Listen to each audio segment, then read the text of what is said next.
తెలుసు కదా ఈ బీజేపీ వెనకాల ఎలాంటి శక్తులు పనిచేస్తున్నాయి, ఎలాంటి క్యాపిటలిస్టులు పనిచేస్తున్నారు తెలుసు కదా. వాళ్ళు ఆంధ్రాని డెఫినెట్గా కొనుక్కుంటారు. ఎందుకంటే port trust, Nellore port trust, Andhra Machilipatnam port trust, Manginapur port ట్రస్టులు అన్నీ కూడా వందల వేల కోట్ల బిలియన్ టర్న్ ఓవర్ జరగబోతుంది రేపు టెస్ట్లో. ఏపీని క్యాప్చర్ చేస్తే ఒక 25 సంవత్సరాలు డెవలప్మెంట్ ఉంటుంది.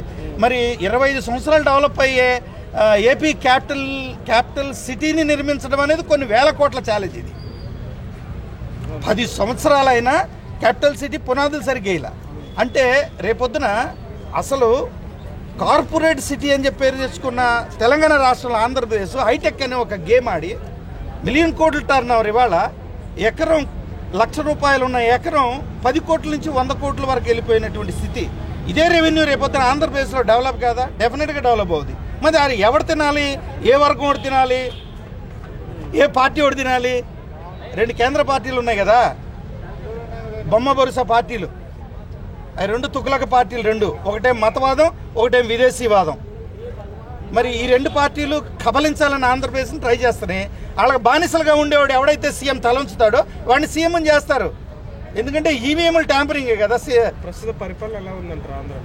ప్రస్తుత పరిపాలన గురించి మనం ఉచితాలు ఇచ్చి పరిపాలన చేయటం అంత దరిద్రం ఈ ప్రపంచంలో. ఎందుకంటే అమాయకులను బానిసలుగా మార్చడం.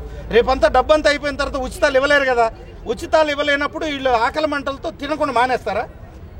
ఎప్పుడైతే ఉచితాలు వచ్చినాయో వాడు కష్టపడడం మానేశాడు, వ్యవసాయం చేయడం మానేశాడు, కూలి చేయడం మానేశాడు, ఉత్పత్తులు తగ్గిపోయినాయి, పరిశ్రమలు లేవు. ఆంధ్రాలో పరిశ్రమలు లేవు.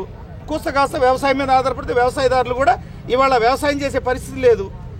కాస్త పొలం ఉన్నవాడు కూలీని పిలుస్తుంటే 1000 రూపాయలు అయింది రానంటున్నారు ఇప్పుడు. ఎందుకంటే నెలకు 3000, 4000, భార్యకు ఒక పెంచను, భర్తకు పెంచను, ముసలోడికి పెంచను, కడుపు నిండా తిండి ఉంది కదా, పని సరిగ్గా చేయట్లా. అంటే పనికి రాని దద్దమలు చేశారు ఆంధ్రప్రదేశ్ ప్రజలంతా. ఇది మంచి అంటారా?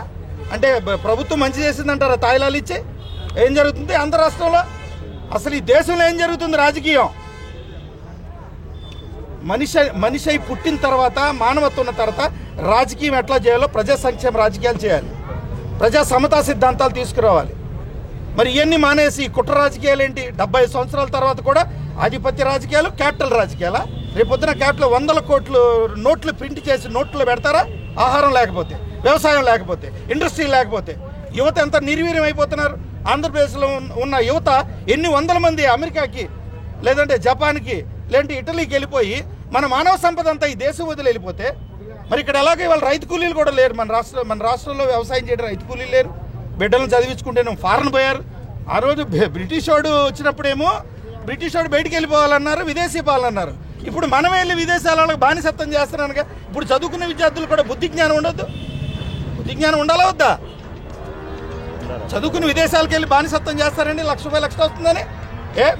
మన రాష్ట్రంలో, ఆంధ్రప్రదేశ్ లాంటి కుంటుపడిపోయిన రాష్ట్రంలో వ్యవసాయ ఉత్పత్తులు, agriculture reformation, organic agriculture reformation చేయాలి కదా. ఎవడో ఒకటి చేశాడు ఒక అగ్రిగోల్డ్, వాడిని సర్వనాశనం